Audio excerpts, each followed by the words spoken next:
Правда,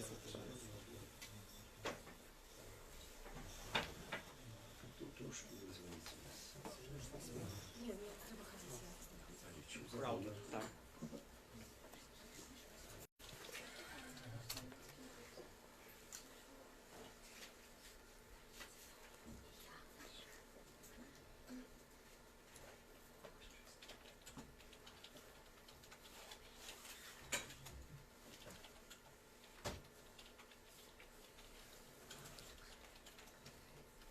Добрий вечір, шановна публіка. Давайте одразу до справи. 11-й номер неперіодичного видання часопис «Поміж». Дипломна праця студентів філософського відділення Білоруського колегіуму. Трохи навіть соромно сказати, скільки ми це робили. Я ще більш соромно перед вами, але все ж ми довели справу до кінця. Не хочеться ніяк оправдуватися, але ж зрозумійте самі. Сам процес створення гэтага часопіса припав на не самые лепшие гадзіны, часы ў жыцці беларускага калегіума. І гэтыя абставіны, яны яшчэ больш матывавалі нас, каб давесці гэтую справу до конца. Каб показаць, што сучасная маладая беларуская літаратура жыве, што мысленне жыве, што калегіум жыве, што паміж жыве.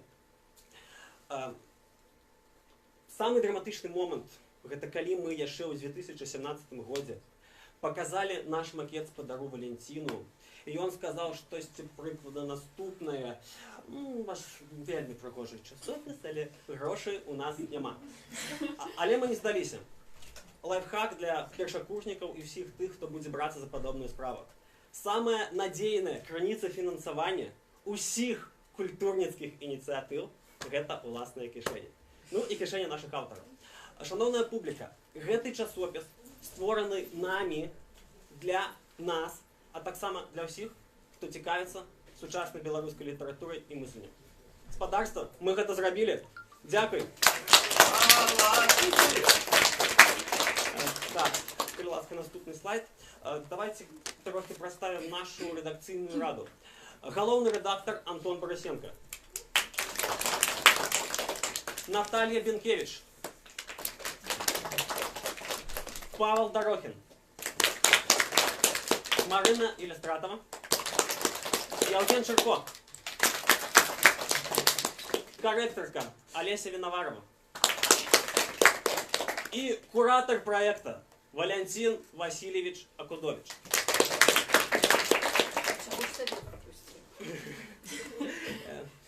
Я. Дякую.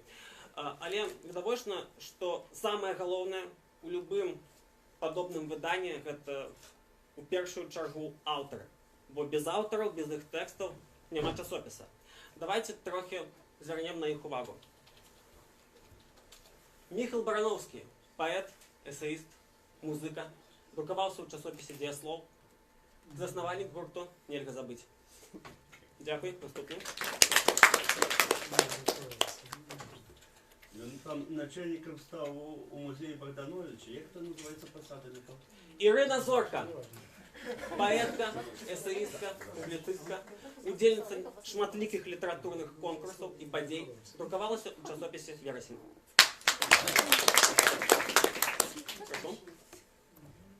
Маргарита Прыка друкавалася ў шэрагу выданняў, удзельніца разнастайных літаратурных суполак, мае ўласны зборнік.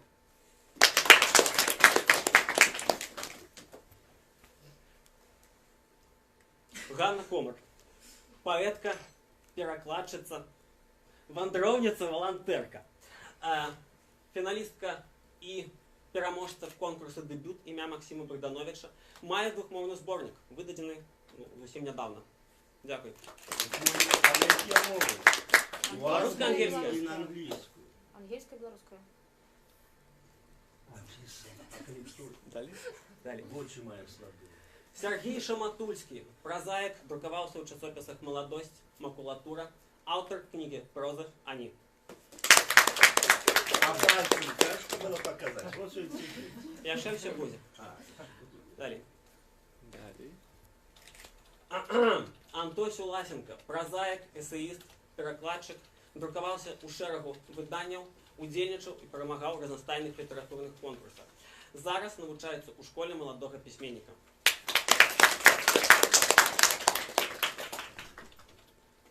Лера Данілевіч. Паэтка. Лауреатка шматлікіх конкурсаў. Удзельніца як айчынных, так і замежных паэтычных конкурсаў. Перакладалася на нямецкую мову. Сергей Иваницкий, прозаик, публиковался в часописе «Деслов».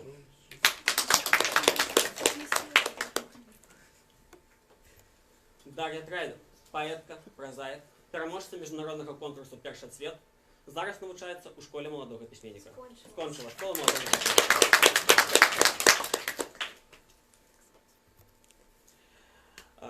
Да зместу нашага часопіса мы яшчэ звярнемся, бо некаторыя з нашых аўтараў будуць выступаць сёння з творчымі нумарамі, але, безумоўна, самае першае, што кідаецца ў вочы, калі пачынаеш знаёміцца з нашым часопісам, гэта яго дызайн.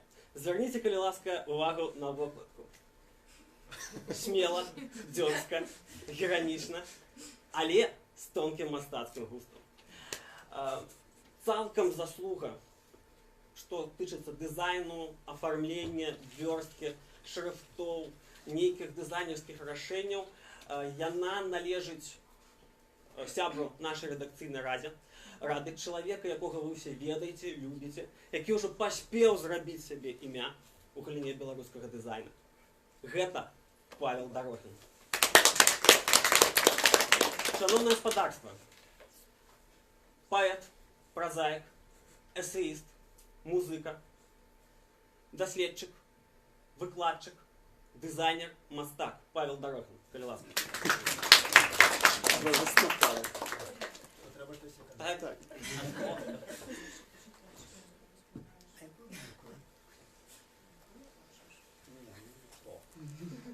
Можна спросить Павла, який сенс ён укладае у гэтую воку? Стаять. Паша нам патлумачыў, што менавіта ён тут намаляваў. Але мы прапануем невялічкі інтэрактыў да нашай публікі. Па-першае, невялічкі конкурс, вынікі якога мы падвядзім напрыканцы. Хто прапануе самае арыгінальнае тлумачэнне таго, што тут намалявана, атрымае один часопіс, один асобнік. Той, хто дасць дакладны адказ, 2. Докладного нема, на самом деле. Ёсць. Штосьці надаць? Не ўсё. Дякую вялікі. Дзякую. Звярнуліся да дызайну, давайте далей перейдзем да зместу. Вось ён выглядае у нас так. Давайте запросім нашага галоўнага рэдактара, мастацкага крытыка, эсеіста, сацыёлага і проста добрага чалавека Антона Борисенко. Перакладчик. Так, насамрэч, наш часопіс, ён складаецца з двух зместаў. Адзін змест тэматычны, а другі больш традыцыйны, з аўтарамі і назвамі. Тэматычны змест якім чынам мы зрабілі? Кожны, хто наведваў курс спадара Валентина Кудовіча «Читання і пісання», ягоны майстар-клас, ведае, што там абмяркоўваюцца тэксты, і пра кожны тэкст мы разважаем, што там, якая там мова, якая там кампазіцыя, які там стыль, якое там мысленне, эсэ гэта ці не эсэ. Гэта тэксты звычайна эсэістычнага толку. І тыя тэксты, якія да нас дасылалі, яны некаторыя з іх больш накіраваныя ў бок мовы, некаторыя з іх больш накіраваныя ў бок кампазіцыі і гэтак далей. То бок мы іх проста раскідалі на 4 групы, і для кожнай групы Павел прыдумаў нейкі значок, сімвал. Вось такой гліф для мыслення, напрыклад, вось такі трохкутнік, ну і гэтак далей. Што тычыцца іншага зместа, то тут мы усе тэксты расклалі на две часткі. Тэксты, якія напісаныя аўтарамі, тэксты, якія напісаныя аўтаркамі, і паспрабавалі зрабіць так, каб яны былі размеркаваныя па ўсім часопісе максімальна раўнамерна, каб не было ніякіх перакосаў. Вось гэта па змесце. Ну, другі змест, гендер-нейтральны. Ну так. Шановне господарство, мне бы хотелося запросить на эту импровизованную сцену нашу авторку, человеку, якому мы безмежно удячны за то, что он дозволил надрукаваць свои верши. Это сапраўдная знаходка, и гэтыя тэксты зрабілі наш нумар, 11-й нумар нашага часопіса, у 2 ці нават 3 раза лепей. Лера Данилевич. Дякую, Кирилл. Але можна я як-небудь адсюль, бо мне Можна невялічкую ремарку, ми особисто з Лерою не знайомі, але аднойчы я бачыў яе на канцэрце гурту «Дзецюкі». Гэта яе землякі, не перадаць словамі, насколькі гэта энергічны, харызматычны чалавек, як яна танчыла, гэта просто не апісаць. Я так разумею, што танцу сёння не будзе, але галоўнае энергія і харызма. Енергію бачу. Ну, я з месца тады. Дякую, што усім, што мы ўсё ж такі выдалі гэты часопіс. Я буду вельмі радая, што мы гэта зрабілі, бо былі розныя перашкоды. Я пачытаю крыху сваіх вершаў, штосьці з таго, што ёсць у часопісе, штосьці іншага, бо што ёсць у часопісе, усе могуць дачытаць. Ну і пачну я з такой зімовай тэматыкі, бо зіма у нас цяпер за вакном. Калі абуджае зранку рогат дзіцячы, шукаеш у гэтым сімвал, злазячы з печы. Бо нехта над золатам суткамі чэзне плача. А ранак надзённы, чым табе неудача? Сапраўднае шчасце прыносяць простыя рэчы. Выходжу на ганак, крочу няспешна ў краму. Са снегу катаюць комнат 2 хлапчукі, каля пакрывелай ледашчай суседскай брамы. А мне гэта не гульня, таямніца ў храме. Бо менавіта так Господ ляпіў Адама, як лепяцца звычайныя снегавікі. А зграбныя дрэвы, вытачаныя ювелірам, з усім уласцівым ім жывым эратызмам, павольна ў далёкім верасні зняўшы бялізну, цяпер сарамліва хаваюць пад коўдрай галізну з пухнатага і бязважкага снега зефіру. Паціху хутая цемра малую вёску, гарэзы цягнуць дадому свае салазкі. Ім трэба класціся ў ложкі і слухаць казкі, бо дзень ставіць кропку. Дае мне яшчэ падказку, што больш не павінна быць аніякіх косак. Лагодна спявае сваю калыханку завее, спакойна. Здаецца, бароніць сам Херувім. На дыбачках бесклапотным царствам Арфея. Як быццам цябе і не было зусім. Дзякуй. Калі на гэтай планеце ўсё канчаткова абрыдне і стане зусім неістотна, хто і ідзея, я апрану герметычны скафандр з надзеяй ды веры і палечу наперад, як за сферы. Туды, дзе нізкі зорак смяюцца так нізка і блізка, казычыць золак заспаны, а потым рассыпаюцца дробнымі пырскамі над роўняддзю галактычнага акіяна. Пакінуўшы непрыкметна гора, пакуты і смутак у чорных дзірах, я буду пухнатай ласкай мерцаць у кратовыя норы, каб трапіць хутчэй у казку, мой іншапланетны вырай. Я буду ляцець туды няспынна і доўга, пайду на пасадку над кратарным логам пад спевам мусона, што цягнуць у сон. Не страшна табе? А калі там зусім нічога? А калі там усё?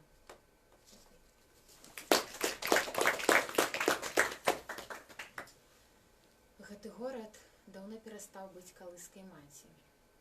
Гэты горад здзічэў і цяпер не ратуе нікога. Горад шыбеніца, глядзіць ашалелым вокам на свой народ недалёкі, што не верыць ні ў Бога, ні ў чорта, ні ў сябе самога. Гэты горад хапае ахвяру і праз бурую вадкасць высмоктвае радасць ды мары, пакідаючы ў спустошаныя балонцы боль і гора. Звар'яцела смяецца горад, калі бачыць, што нехта больш не можа трываць. Ты адчуваеш, як кропка прыцэлу лашчыць тваю патыліцу і абіраеш бясконца блукаць сярод дамоў. Думаеш, што схаваўся, не трапіў у пастку. Але гэтая частка кварталу чакала цябе даўно. Ты блукаеш сярод зубоў варожай пашчы. І аднойчы у горад самкне сківіц. Дякую, вялікі, Лера. Яшчэ раз аплодысментам. Некаторыя могуць заўважыць, што, маўляў, мы тут все сябе прэзентуем, а пра беларускі калегіум штосьці не вельмі моцна ўзгадваем. Гэта не зусім так. Па-першае, наш нумар, калі вы звярнеце увагу, у першую чаргу прысвечаны 20-м угодкам беларускага калегіума. Акрамя таго, наколькі я памятаю, асобнага мерапрыемства, прысвечанага гэтай даце, гэтай падзеі не было. Таму прапаную, калі вы мяне падтрымаеце, скарыстацца нагодай і зрабіць трайное гіп-гіп ура у гонар беларускага калегіума. Гіп-гіп! Ура! Гіп-гіп! Ура! Гіп-гіп! Ура! Беларускі калегіум самая старая і аўтарытэтная нефармальная адукацыйная пляцоўка. Выкладчыкі беларускага калегіума нястомна куюць будуючых стваральнікаў беларускай інтэлектуальнай прасторы. І ў іх гэта выдатна атрымліваецца. Дзякуй ім за гэта. Адной з традыцыяў выдання «Паміж» з'яўляецца абавязковае інтэрв'ю з якой-небудзь вядомай ці значнай асобай у беларускай культурніцкай прасторы. У нас таксама ёсць такое інтэрв'ю, мы спрабавалі максімальна прытрымлівацца ўсіх традыцыяў, якія датычацца «Паміжа», таму яна у нас папяровая, не электронная. І в сувязі з гэтым мне б хацелася для слова запрасіць акадэмічную дырэктарку беларускага калегіума Ірыну Дубянецкую.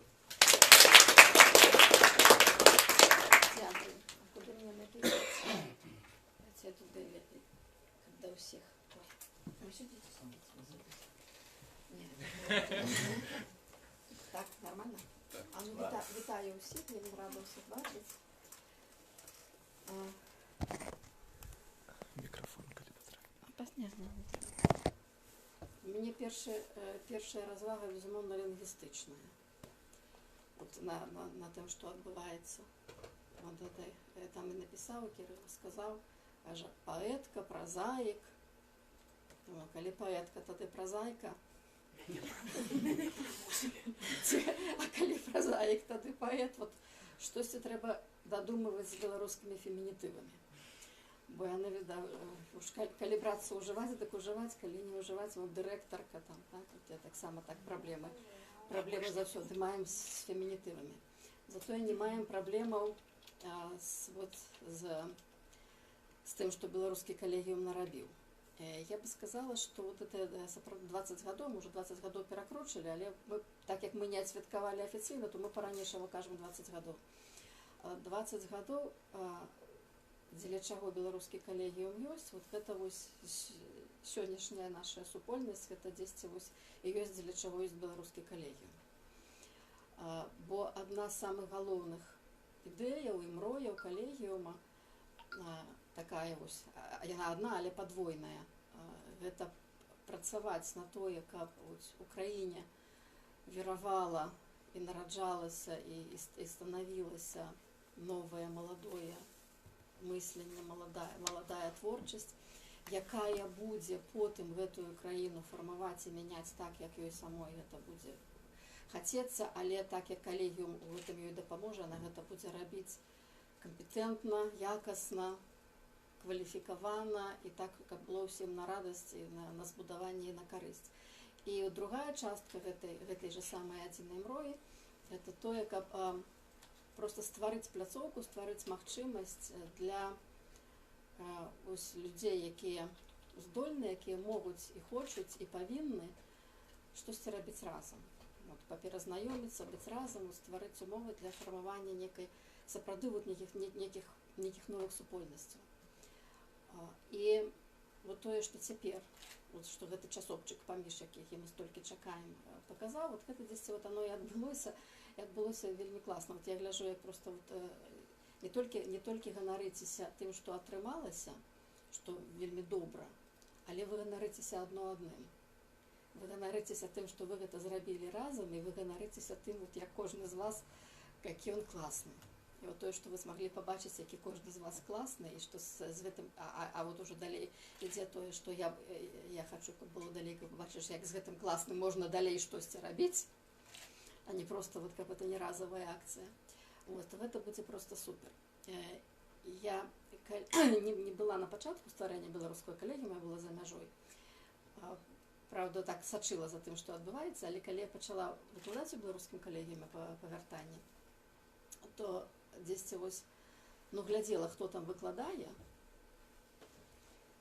і подумала, каб не было сорамна, пайшла б вучыцца у беларускі калегіум. Значит, пошла бы там просто, так вот просто меня никто не зразумее, але вот просто хочется и гэтага слухаць, и там быть, и вот и мне здавалася, что это просто была на той час, вот идеальная ситуация и идеальный пункт у прасторы, где можешь ты вот так вот сядзіш сабе тихенько у цэнтры ўсяго, а вакол цябе вот так вот прокручивается калейдаскоп всего, что цікавае адбываецца ў Беларусі, все цікавыя персонажи, цікавыя асобы, якія штосьці важнае робяць.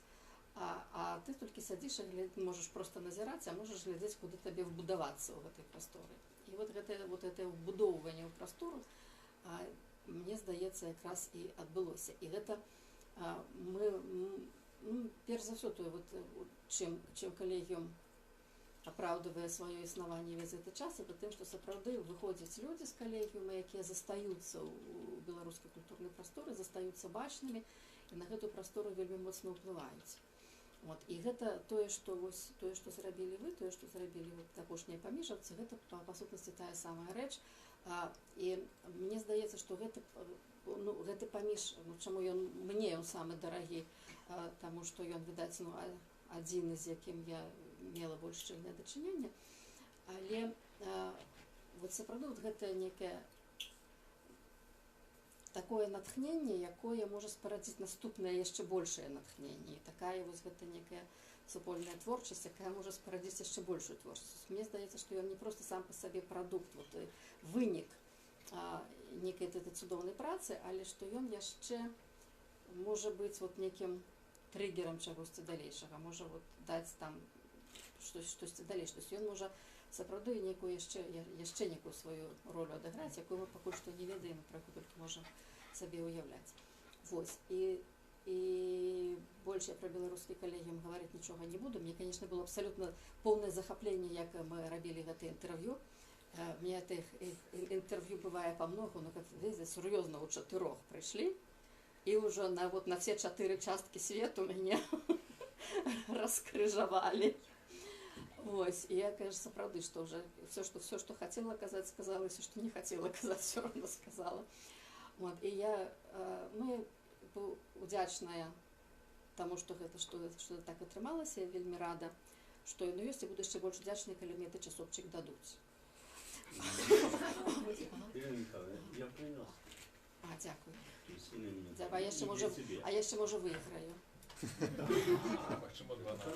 А то і 2. А то і больш. Больш ніхто не будзе больш удзельнічаць. Не, мой вы мне адпусціў. Не бывае. Я кажу, ніхто больш не будзе ў конкурсе удзельнічаць, а я і раз зраблю, і 2 зраблю, і все прызы возьму.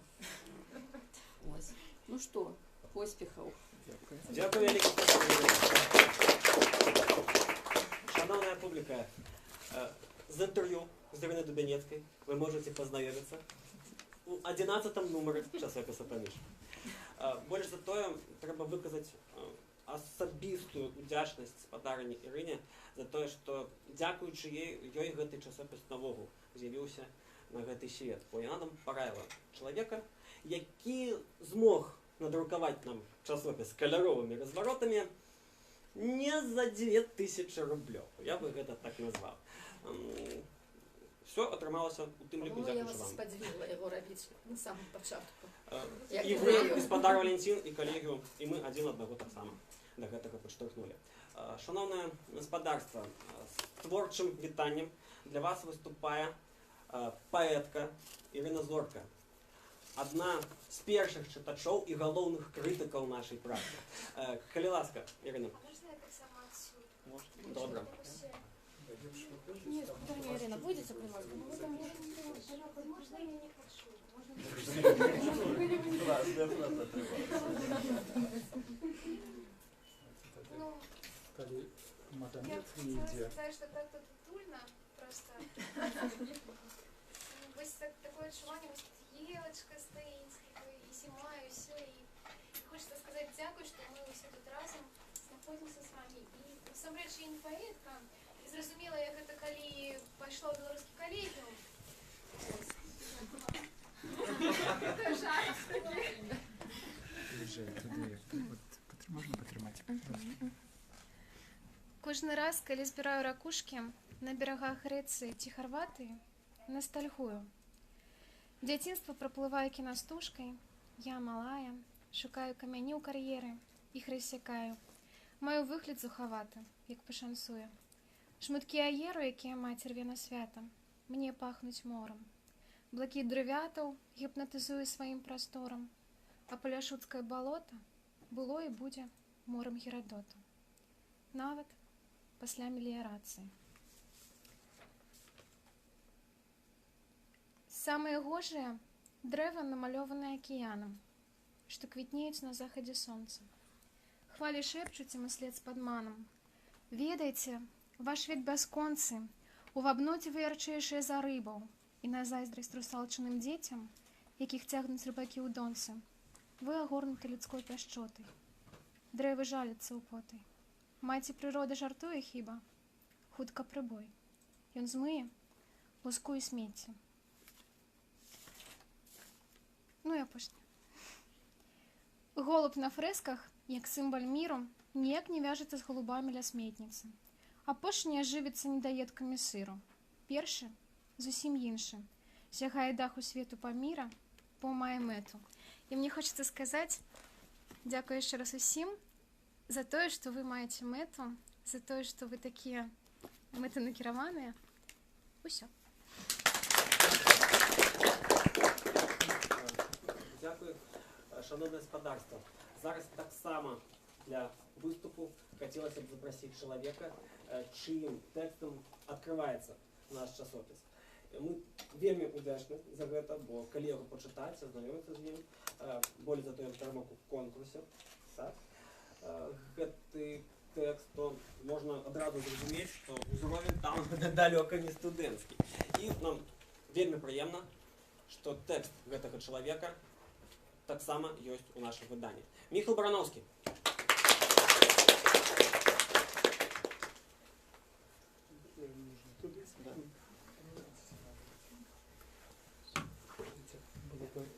Пригожа, коли...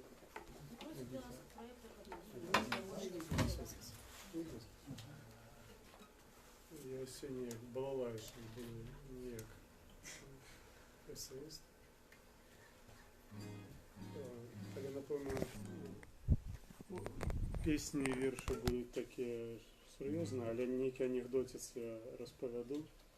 Ось. Анекдотець. Я Валентину Окудовичу носив вірші рази 34. І то, що з ними там після відбувалося, приводило в мене такое смятение, что я вот думал, вот кину. Перед тим, як вийшла книжка, я так само ось принес некие тексты набрані.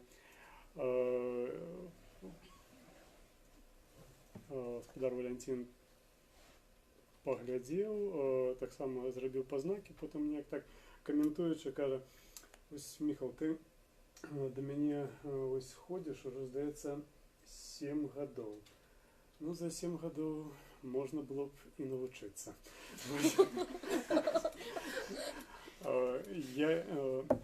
Я гэта вельмі серйозно сприймаю, в сенсі, що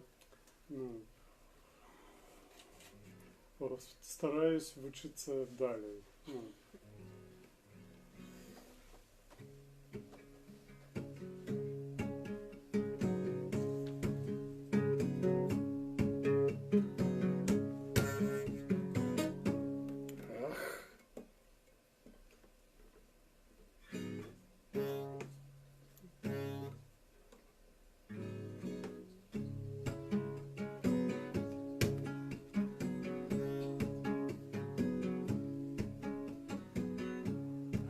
сховаться нигде, ни в огне, ни в воде.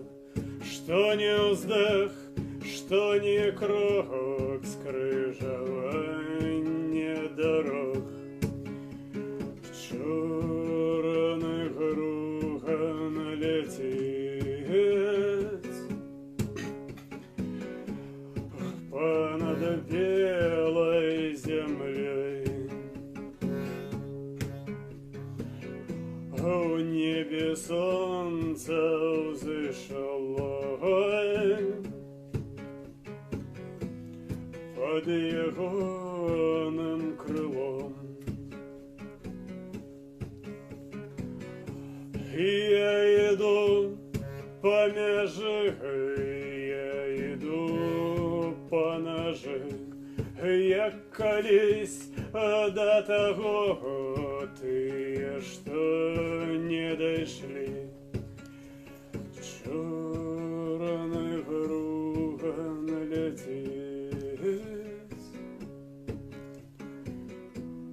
понад белой землей. В небе солнце взошло под егоным крылом. Черный руган летит.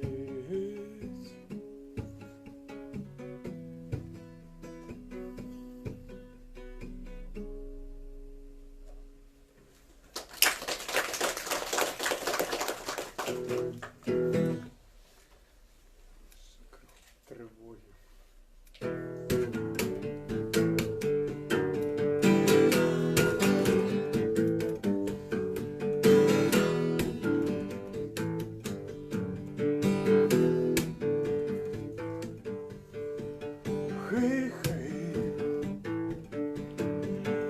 Хей-хей,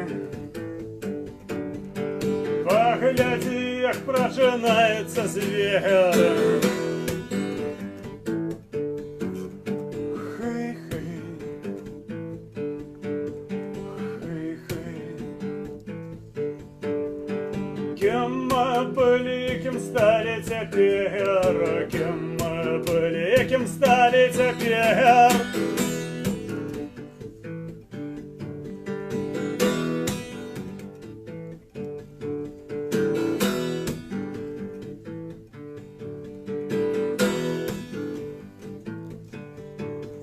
Крах-крах, крах-крах,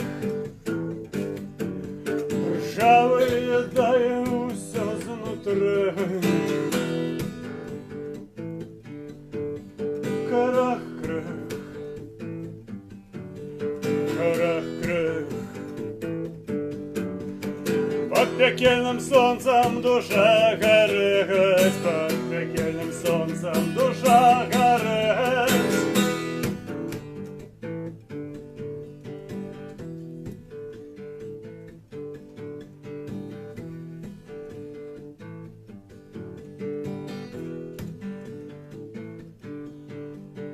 Вой-вой,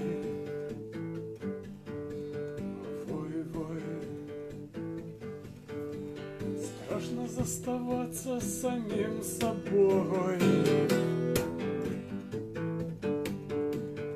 Вой-вой, вой-вой, майорах на раді моя пошні бой, майорах на раді моя пошні бой.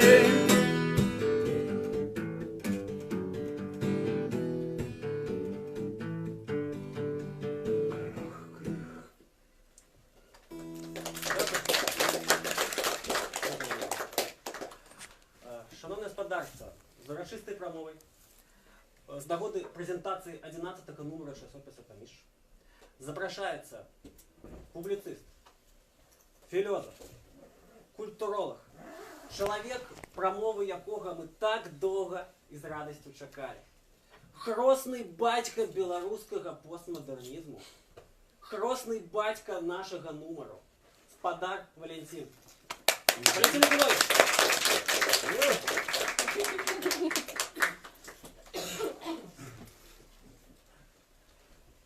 У одрозные объехала я поднимался. А только не кладите руку мне на плечо, я не помню. Вот добро, что первое вернули горизонтально. Я хочу почать з досить брутальної ситуації. Я там трошки боюся, але я вже на одній презентації поміж я згадував. Вот. И как-то не побили. Господи. Итак, вот, я не пам'ятаю, ці була Ліля тоді у гэтай ситуації, але один чоловік, тут, по-моєму, з тих, хто робив паміж. Вот он. Вот ваш, вот ён. Гэта было давно, вельмі давно. Я не памятаю, який год, ну не істотно. І так, конечно, як тільки новий продукт, газета ці часопис, формується, устає проблема назви. І кожен раз, я вже у десятках випадків, а мені перебольшуючи, скажу, удзельничаю. Боже, як все свариться. Ні одна не подобається назва. Аргументи завсёды ёсць супраць колькі загодна. Ну і команда паміж таксама сварилася, конечно. Ну, може, не сварилася, но не приходилася до ладу. Один момент. Значит, вот тут 8 человек. 7 из них у отказный, безотказный редактор называется, да? 1, 2, 3, 4, 5, 6, 7, 8, 9. А 8 девчат и один хлопец, да, редакционная коллегия. А сегодня слынный Андрей Казакевич. И телефонуют мне, кажется, да поможите выбрать. Я говорю, ну приходите до меня в склеп, а мне тогда выгнали, я себе выгнал с часописа «Крыница», я в склепе эти самые наметы цировал, там, продавал разные начинки спортовые. Ну там прохолода была, а это было недя червень, там конец травня. Спекота невероятно стоит. В склепе у меня прохолода. И вот по лесвицах гурма девчаток, 8 коротеньким. Спекота ж невероятно. Да? Я зараз пишу хроніки того часу. Я написав, що з усіх, що на їм надето було, у якому-нибудь 17 стагодзі, одно якое-нибудь там князёвне, боярин, что, навіть на споднее не хапило бы. И спускаются эти.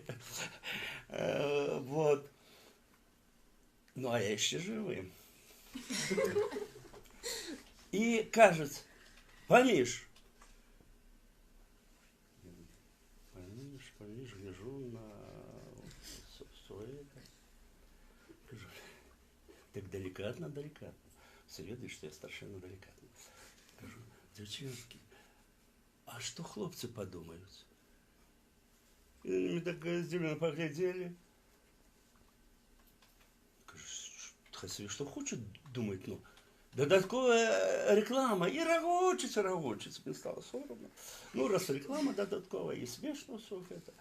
А сапраўды трохи попікали от гэтым паміжжам.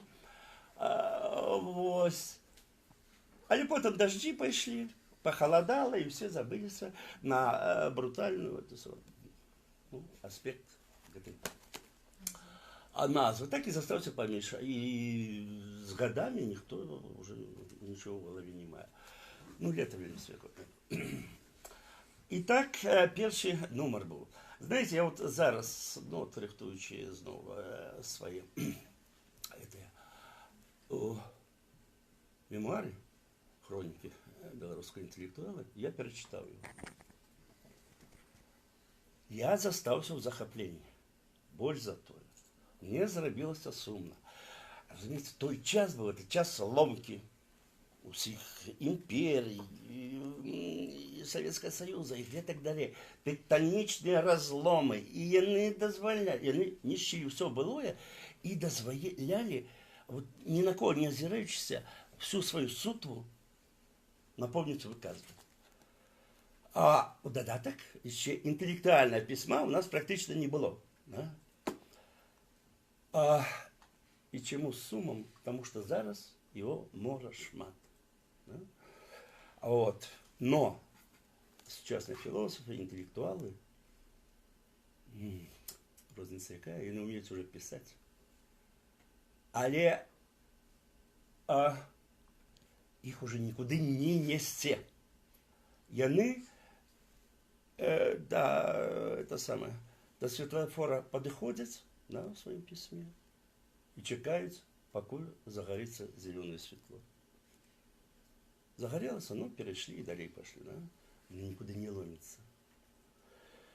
Я хотел бы тут его усяго у своей мемуары унести, да? Вот, но не отрымается. Ну что ж, початок, ага, а поспех був який.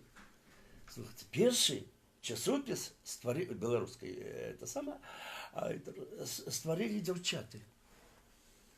А тогда феминизм еще только намазывал себе, это самое. Ну, во всех журналистов в очи заховались, девчата стоят. А потом Казакевич там уплещился. А еще больше. Уявляете?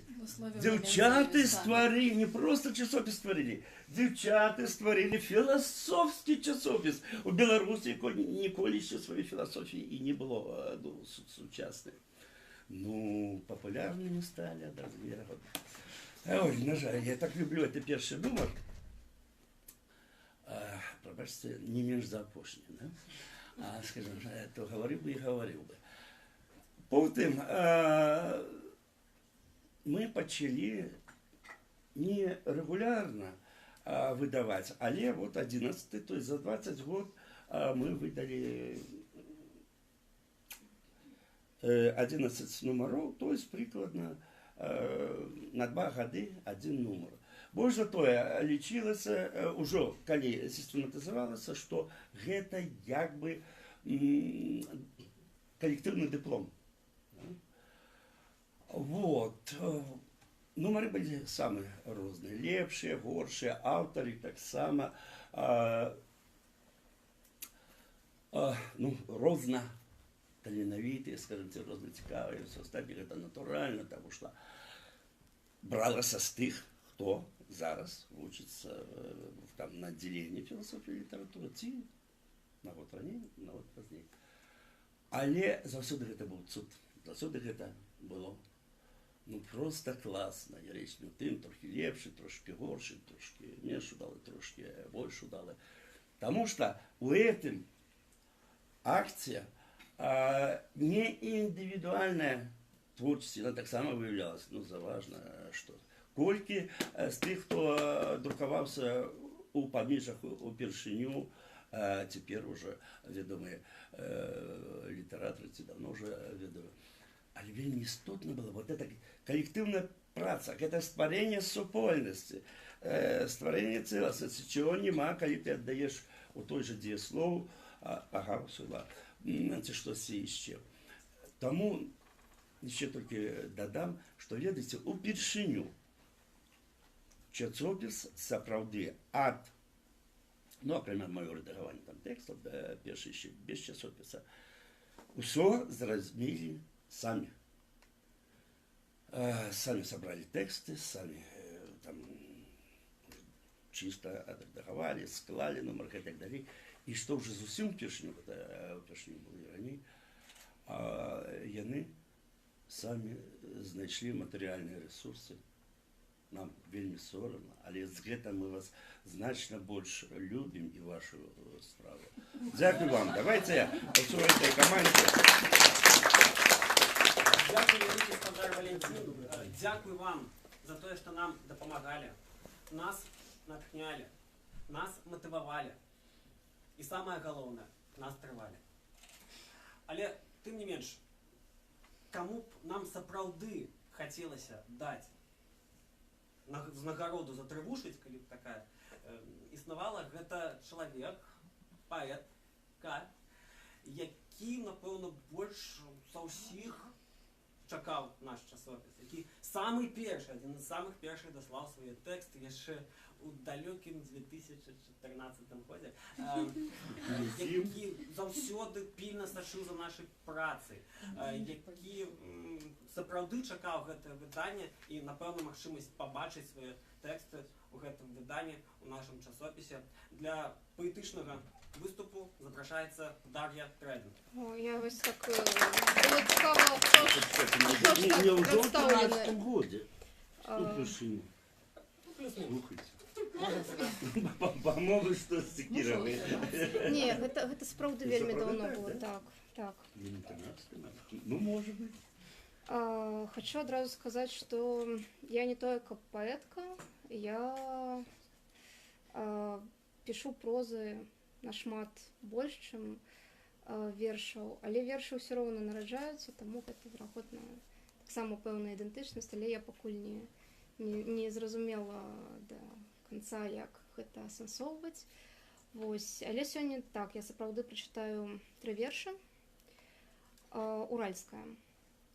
Вуліца Уральская стаіць у плацэнце туману, у брудзе радзінаў, у тонкіх промнях раніцы, сакавіцкай, чарговага году. Вуліца азначае будучыню, бы вырак. Выходзіць з зямлі бы рака, падзяляе на бакі дрэва. Дазваляе вызначыць месца і час. Знаходзіць сняданак, ваду і ложак, і цень ад савецкай шафы, поўнай пылу, парцаляны і шкла. Дзіцячыя цацкі, бацькоўскія здымкі з Крыму, кашулі непраныя ад крыві, алоўкі, якія не ведаюць пра авангард, толькі пра спісы пакупак, пра лініі дома і кола сонца. Тут пасярод Уральскай прастора хаваецца ўглыб, у цёплыя чэравы нізкіх старых будынкаў, у кухні, залітыя тусклым святлом, спальні, дзе заўсёды завешаны шторы, у пад'ездаў, хваравітую, зеляніну і сінь. Шпіталь. Карабель з зялёнымі вокнамі нясе кудысьці хворыя целы, і водар змяшаны з лекаў прамаўляе ў паветры назву кожнага дыягназу, што калісьці быў напісаны ў медычных картках, разгублена хапаючы кісларод старонкамі, жоўтымі, як мача на снезе, як твары тых, хто не быў на вуліцы. Карткі набываюць чалавечую мову ў складчыну. Праз марлю працэжваюцца доктарскія прамовы, каб засталіся выпадковыя словы спагады, назвы зразумелыя без слоўнікаў, прафесійнай лексікі ценяў. 6 шпіталь, захінуты дрэвамі быццам шаллю. Я гляжу на цябе знадворку і дзіўлюся, што ты знайшоў выйсце з маёй аорты, з блытаніны суставаў і вен.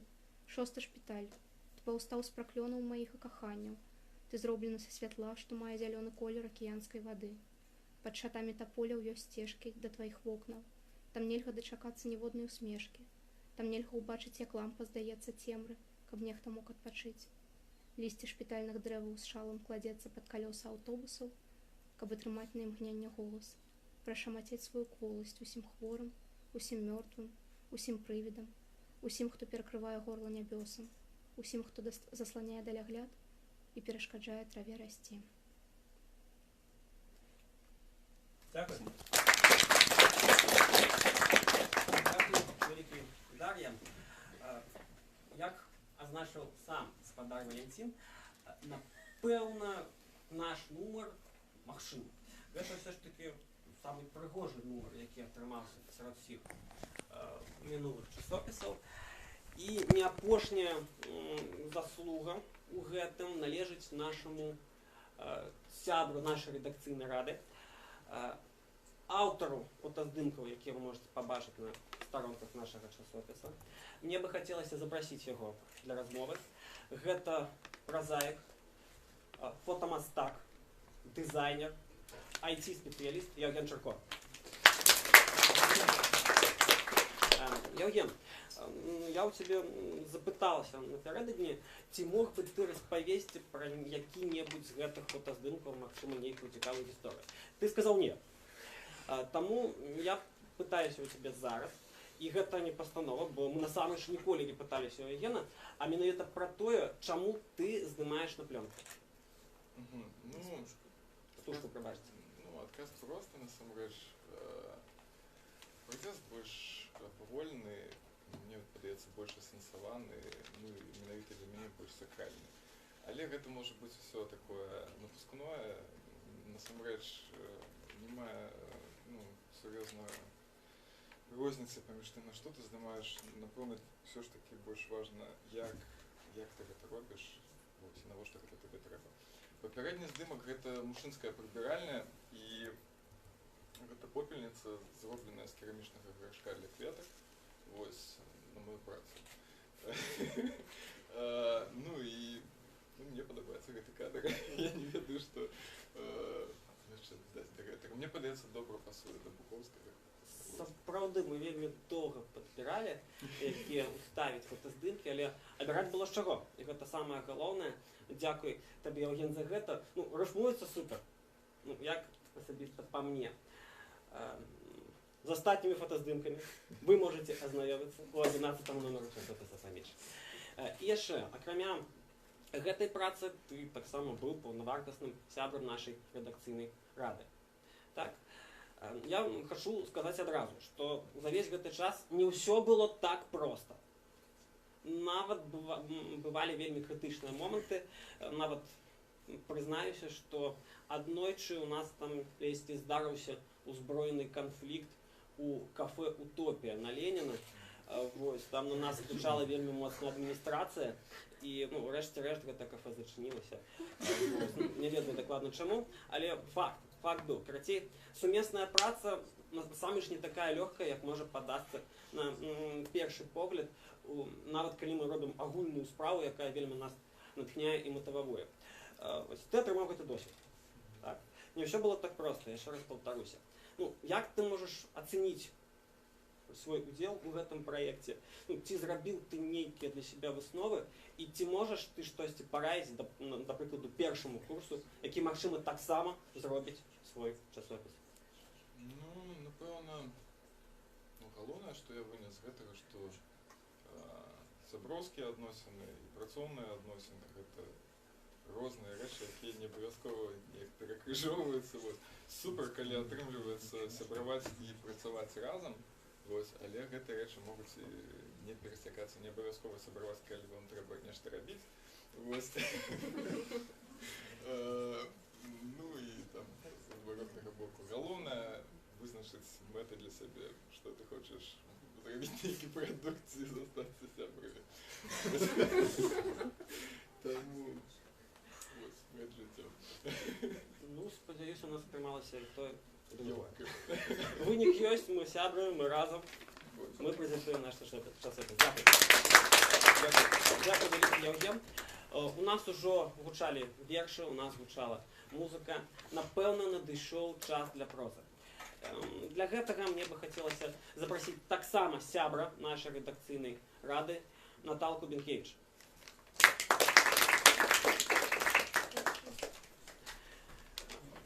Таксама невялічкая рамарка.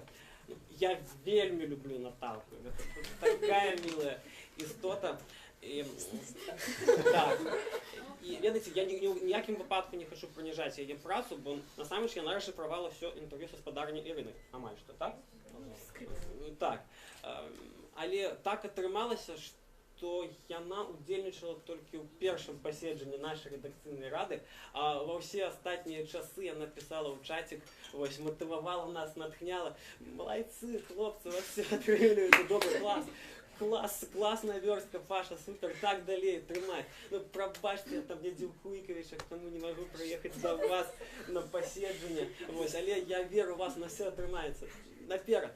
І дзякуючы яе падтрымцы, дзякуючы нашаму анёлу-абаронцы, у нас у тым ліку, дзякуючы гэтаму атрымалася зрабіць часопіс. Дзякуй табе, Наталка.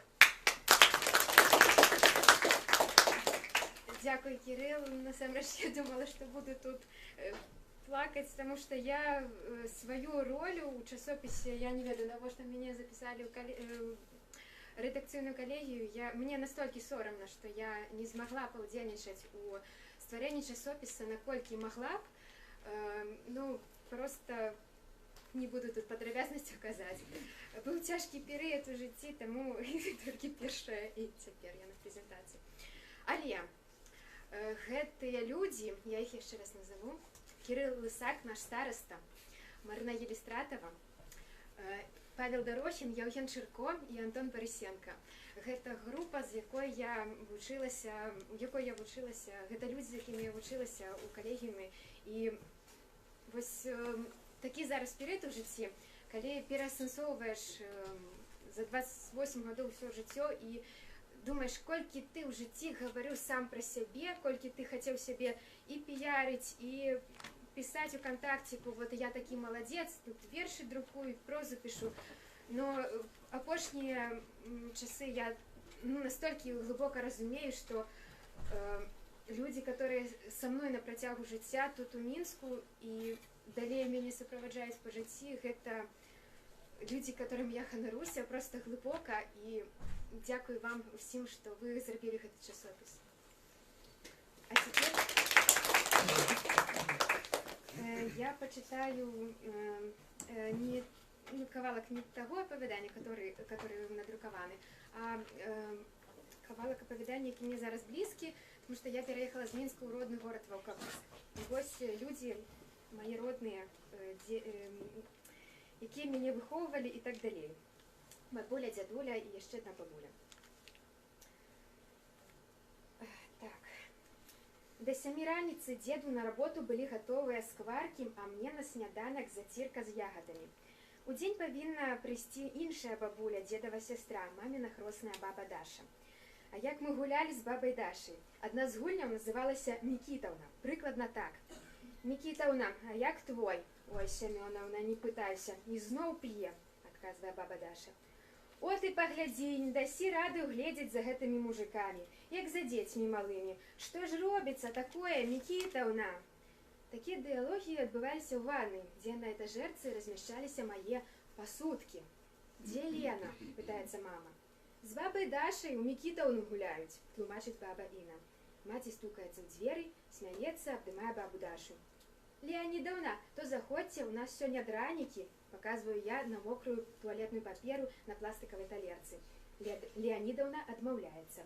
А як ваш? Цікаўлюся я. Мой курыць на вуліцы. Мама кажа, каб мы закругляліся, бо ёй трэба паласкаць бялізну. Дзед прыносіў з завода заячы хлеб.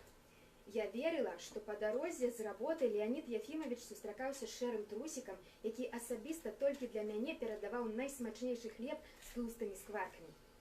Бацькі ўпарта падтрымлівалі і гэтую гісторыю, і тую, што дзед на паўночным полюсе пераносіў на руках белых медведзянятаў з адной ільдзіны на другую. Вось так служыў мой дзед у савецкай арміі. Якія якасці ў нас з дзедам не супалі, дык это тое, што ён быў стрымана маўклівым, а мне ахапіла студэнцкія гады з-за супярэчлівага характару. Паспрачацца любіла не толькі з тымі выкладчыкамі, якія падабаліся, але і з тымі, хто прыносіў сумнеўныя веды. Гэта ж абуральна, калі табе даказваюць, што твой родны горад маладзейшы на 200 гадоў, чым ёсць. У Беларусі мой горад на 5-м месцы па ўпамінанні ў рукапісных творах, хоць, вядома, год упамінання не раўняецца году заснавання. І, дарэчы, наша савецкая раней была біскупскай, а сацыялістычная баба Дашы называлася лазарэтнай. Дзед Лёня не адобрыў бы, напэўна, майго паступлення на гістфак. Ай, крывіўся ён, ну што гэта за прафесія? Цяпер я, Алена Сазановіч, гісторык-архівіст, ашчадна захоўваю дакументы ад аўсвайса прадзеда да ваеннага білета мужа бабы Дашы. І гэта мая найвялікшая каштоўнасць. Хто я без паперкі? Я твая памяць, дзед. У нашым доме абед. Мне 10, а дзеду 63. Ён гатуе страву, якую памятае са службы на паўночным полюсе. Макароны па-флотску. Я думала, мяне не атрымаецца прыгатаваць па дзедавым рэцэпце. Лівер не растопіцца. Але ўсё атрымалася даволі смачна. Я вспомнила, як з хросным елі маянэз з маленькімі лыжачкамі або намазвалі яго на хлеб. Баба Даша заўсёды казала: «Бяры пясок». Яна так называла цукар, а мне было так смешна. Баба Іна купляла вафлі з варэннем, такіх ужо нідзе не знойдзеш. І мне пашанцавала, бо я запісала на камп'ютар голас дзеда.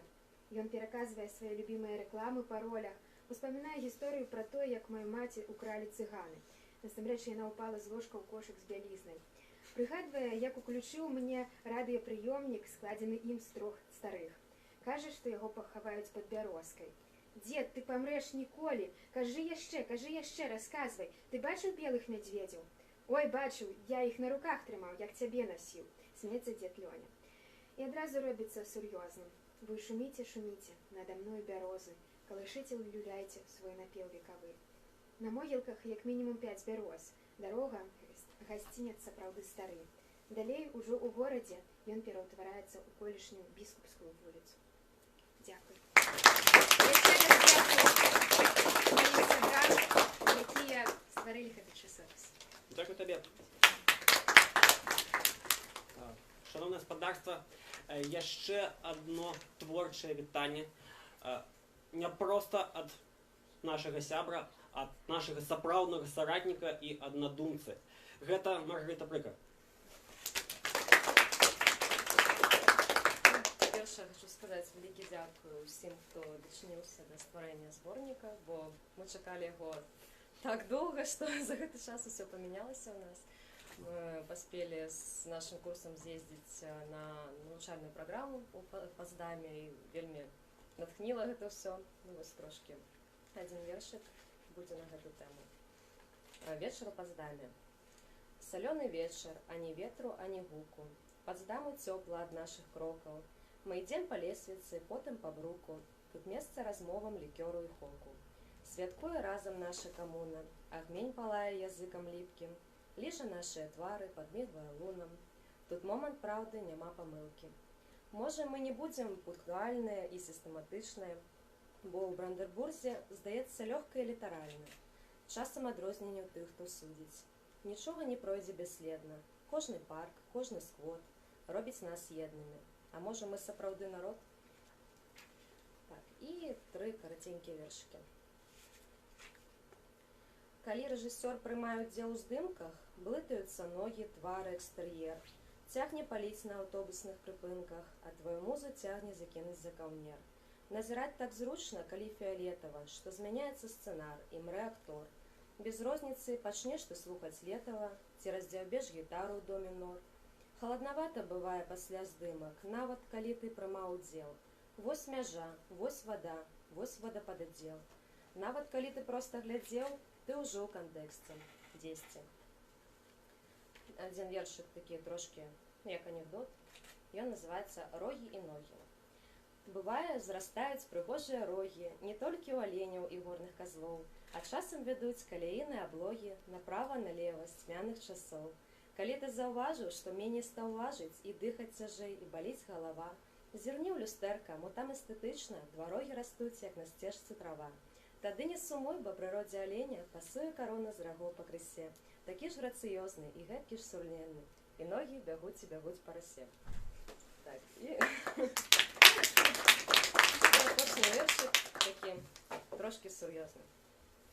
Ты не паверыш, але наша неба жаруць чорныя знішчальнікі. Па нашых косцях паўзуць БТРы, нашы жанчыны пайшлі на вайну. Пакуль ты сядзіш за неба каўнерам, ты не паверыш, мы не супраць. Гэта дзіўны дзен-мазахізм.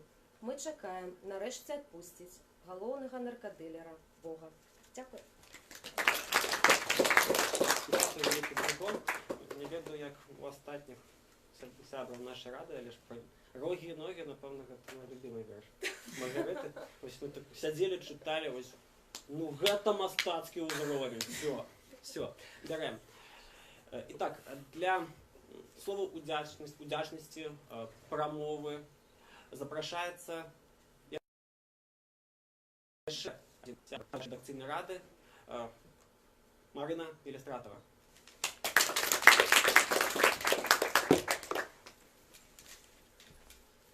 Добрый день. У меня там сказка «Дракон и орган». Знаешь, что я не буду. Сами почитайте, она маленькая. Я хотела, да, насамрэч, уже под конец выказать усім удзячнасць. На адным з летнікаў у хаце Андрэя Белага гаспадарыня Ірына сказала, што мы калегіум. Што калегіум гэта мы. І вось з таго часу это уже не хвост сабашы, а калегіум.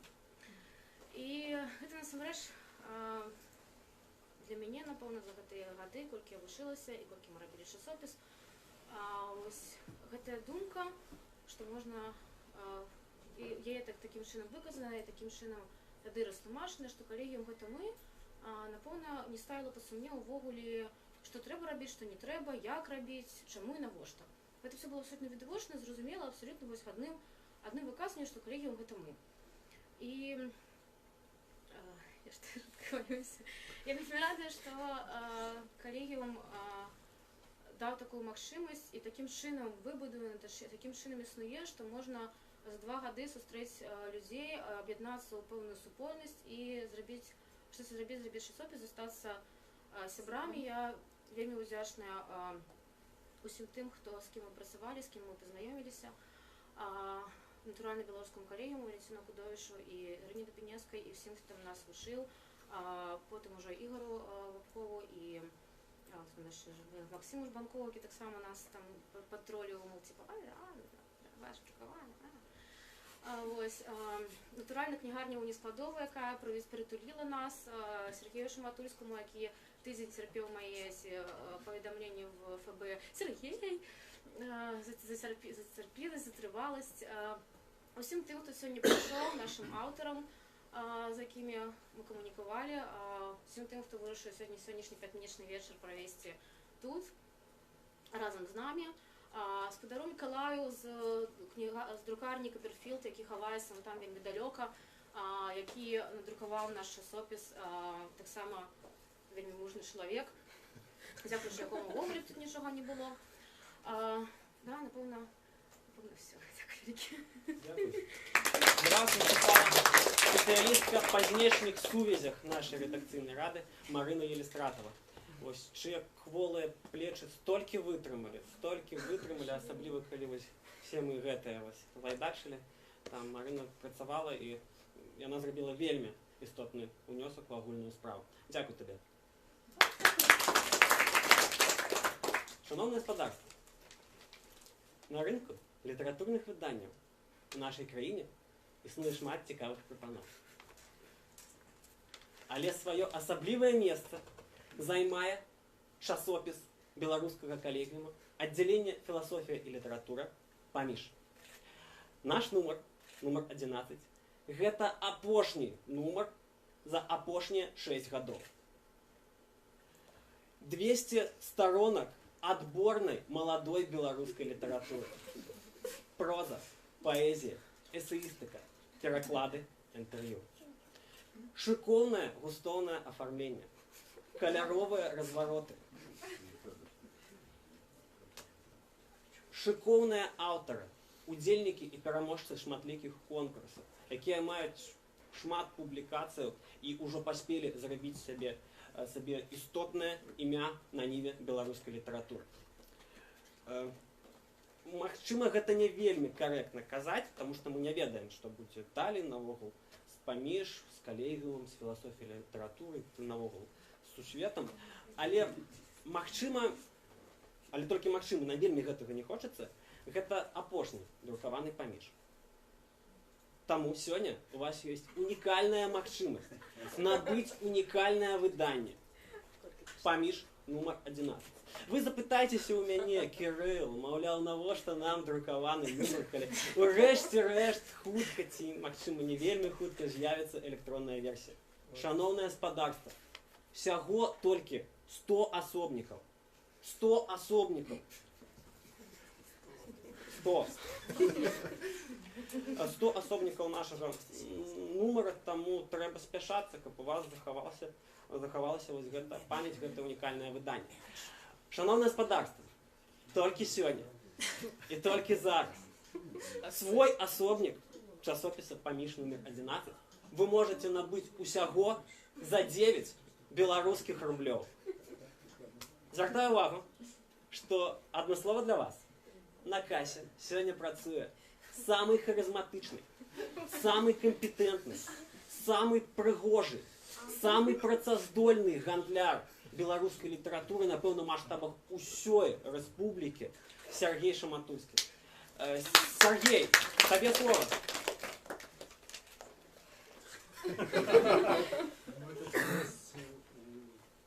Часописи, и дякую, что вы запросили та Валентину і Наталія, що вона зробила там переклад, бо текст був по-русски. Ну і дякую всім, хто там є. Шановне господарство, напевно, на гэтым все. Дякую, Сергій. Ну, калісы, напевно, з'являться. Але пакуль набываеце часопіс, паспяшайцеся. Так. Дякую вам велике, що прийшли, дякую, що нас підтримали. А выиграть? Дякую, что нагадали. Уже разгоняем. А мы уже хотели разбежаться, изменить явки, адресы, контактные номеры и забыть про наши обяцанки. Добро. Калі ласка, можно вернуть малюнок с нашей воплоткой? А что, музыки больше нам ничего не будут? Нет. Вось. Воплотка. У кого какие варианты? Мне гитары немає. Да что, верш почитай. Шановне господарство, конкурс. Что намалявано на вопрос? Может, это рыба некая? Ну, можем. Вы переверните, як он был. Вот переверните, як он был весь час. Потому что я его обдумывала вот у этого. Нет, а можно... Так? Ну, треба две номинации. Ага. Кажуть, юла. Варенье. Пельмень. Вока. А можно я? Можно я? Калі ласка. Я тут покуль сидела, глядела. Я думаю, мне спочатку наконт кольорового рашення. Перше. Наконт кольорового рашення две думки. Ну, першая простая. Значит, червоная, белая и черная. Традиционный белорусский трехчастный свет, где черная позначає землю и глубокое подземье, все схованки и таямницы, усіх нячистиков и чистиков. Червоная колір крові позначає життя, відповідно усіх живих, усіх людей живе, війну і кохання. А білий позначає уже світ вищейший, світ боский, світ духов, душов і так далі. А другий момент, що як вони розміщені, що тут червоно-білое розриває таку вот чорність. Так что тут такие вот такие великие. Так, тады что гэта бел-чырвоны-белы, якое разрывае чорны. Першая версія, што гэта рот з зубамі. Тут ён смяецца, усміхаецца, там все у ім такое чырвонае, вот, і смяецца таксама таму, што за ім чорнае. Другая версія, што гэта касмічны карабель, лятучая талерка, так бы мовіць, якая таксама вот разрывае эту тканку, рэгулярную тканку быцця, стварае штосьці іншае. Трэцяя версія, што гэта акула, якая плыве, якая раз'елася, вот такая тоўстая стала, таму што шмат чаго наела, і таксама плыве штосьці стварае. Яшчэ адна версія, што гэта дзіда. Вот она, бачыце, там дзіда намаляваная, але яно само, калі яго перавярнуць, это таксама дзіда, якая зноў-такі прарывае гэтую тканку. І такім чынам все гэтыя версіі гавораць за тое, што утвараецца, яно утварае гэтую прастору паміж тым, што было, і тым, што ёсць, і тым, чаго не было, і што можа быць, і вот сфармуе сваю прастору. Забудова? Дякую велике. Шановні сябры, вокладка вот так, а это просто афиша. Вот вокладка. Это вертикаль, а не горизонталь. Есть еще варианты? Жизнь — это, наверное, такая полосатая лошадка зебра. И все мы светотени. Мы являемся зеркалом отображения друг друга.